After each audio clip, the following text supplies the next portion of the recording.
Students, we were discussing about the displacement. So finally we found out in this diagram that this distance AC will be actually under root of 25, that is 5 meter. So this is the shortest. अब अगर मैं आपको ऐसे समझाऊं कि displacement is the shortest distance travelled by a moving body, तो this is equals to 5 metre.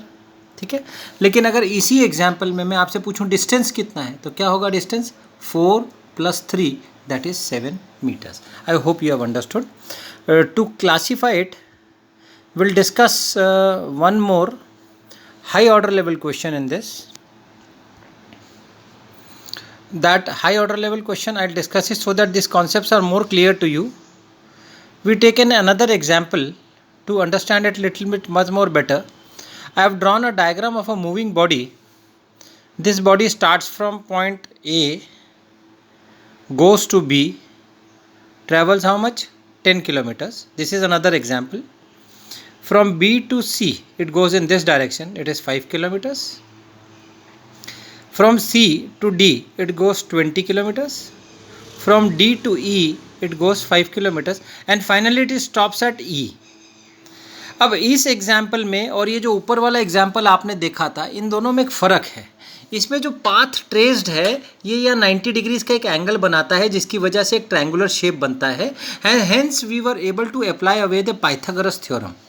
आपने देखा था हमने इसमें पाइथागोरस थ्योरम लगाया था. क्यों लगा पाए थे हम पाइथागोरस? मैंने आपको कंडीशन बताई है, पाइथागोरस वहीं लगता है जहाँ कैसा है ट्रायंगल हो 90 डिग्रीज हो गए. लेकिन अगर आप इस डायग्राम को देखेंगे, ये वाली बॉडी का मूविंग डायग्राम का आप देखेंगे तो ये ऐसा ऑब्लिक में आ रही है ए से बी, बी से फिर परपेंडिकुलर जा रही है, सी से फिर ऑब्लिक जा रही है डी, डी से फिर यहाँ पर ई आ रही है, यहाँ डाउन में आ रही थी, यहाँ अप में जा रही है. ठीक है. तो कहीं पे भी ऐसा कोई सिमेट्रिकल राइट एंगल्ड ट्रायंगल नहीं बन पा रहा है जिसकी वजह से हम लोग क्या करेंगे, पाइथागोरस लगा पाए. तो ऐसे केसेस जो हाई ऑर्डर लेवल के क्वेश्चन हैं मैं आपको वो भी समझाना चाहता हूँ ताकि आपके कॉन्सेप्ट्स क्लियर हो जाएं. Why we are discussing this another example for displacement, समझ में आया आपको? तो लेट अस अंडरस्टैंड. अब देखिए इस चलने वाली पाथ को अगर मैं आपसे पूछूं स्टार्टिंग पॉइंट ए है, फाइनल पॉइंट ई है, मैं आपसे पूछूं ए से लेकर ई तक ये टोटल कितना डिस्टेंस चला, तो टोटल डिस्टेंस अगर हमें निकालना होगा मेरे बच्चों तो वो क्या होगा, सम ऑफ ऑल एक्चुअल पाथ, है ना. तो सम ऑफ ऑल एक्चुअल पाथ कितना हो जाएगा, 10 प्लस ये 5 प्लस 20 प्लस 5, और हम फाइनल पॉइंट पे पहुंच जाएंगे. आपको समझ में? डिस्टेंस अगर निकालना होगा डिस्टेंस, तो डिस्टेंस किसके बराबर होगा, सम ऑफ 10, ये देखिए मैंने यहाँ लिखा है 10 प्लस ये 5 प्लस 5 प्लस ये 20 प्लस ये 20 प्लस ये 5, तो 10 plus 5 is 15, 15 plus 20 is 35, 35 plus 5 is 40 kilometres. तो बच्चों डिस्टेंस यानी एक्चुअल कितना पाथ चला, आप देख रहे हैं ना जो मैं ट्रेस करके बता रहा हूँ, ये प्लस ये, तो डिस्टेंस कितना होगा 40. लेकिन अगर इसी बॉडी का मैं आपसे डिस्प्लेसमेंट पूछूं, क्या पूछूं बच्चों, डिस्प्लेसमेंट, तो डिस्प्लेसमेंट होता है स्टार्टिंग पॉइंट यानी कि ए और फिनिशिंग पॉइंट एंडिंग पॉइंट यानी कि ई. स्टार्टिंग से एंडिंग पॉइंट के बीच का शॉर्टेस्ट डिस्टेंस, छोटा डिस्टेंस कितना होगा. तो आप समझ सकते हैं छोटे से छोटा ए से लेकर अगर ई यहाँ में पहुँचना है तो आप देखिए मैंने ये डॉटेड से बनाया ना.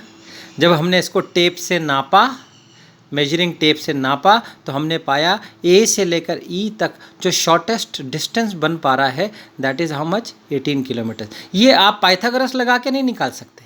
ये आपको कैसे करना पड़ेगा, यहाँ पे टेप का स्टार्टिंग 0 रखना पड़ेगा और लंबाई टेप से नाप के यहाँ तक लाना पड़ेगा. तो आपने पाया स्टार्टिंग पॉइंट और फिनिशिंग पॉइंट के बीच में जो शॉर्टेस्ट रूट बन रहा है वो बन रहा है 18 किलोमीटर का. तो आप कहेंगे व्हाट इज़ 18?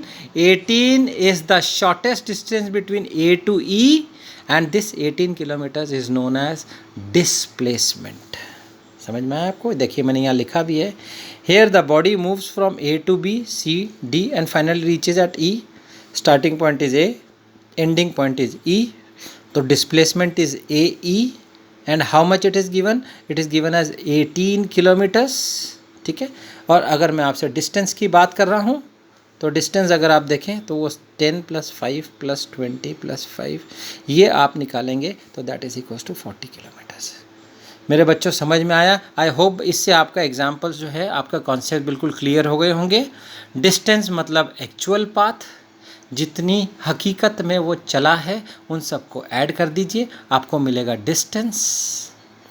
आप शॉर्टेस्ट रूट निकालिए, शॉर्टेस्ट डिस्टेंस निकालिए, स्टार्टिंग पॉइंट और फाइनल पॉइंट हमेशा याद रखिए। शॉर्टेस्ट डिस्टेंस किस किस के बीच में निकालना है बच्चों? हमें वो निकालना है स्टार्टिंग पॉइंट और फिनिशिंग पॉइंट, एंड पॉइंट के बीच में।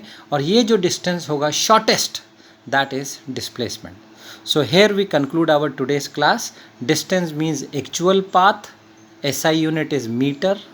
Displacement means shortest distance between the starting point and the finishing point, and its SI unit is also meter. Thank you so much.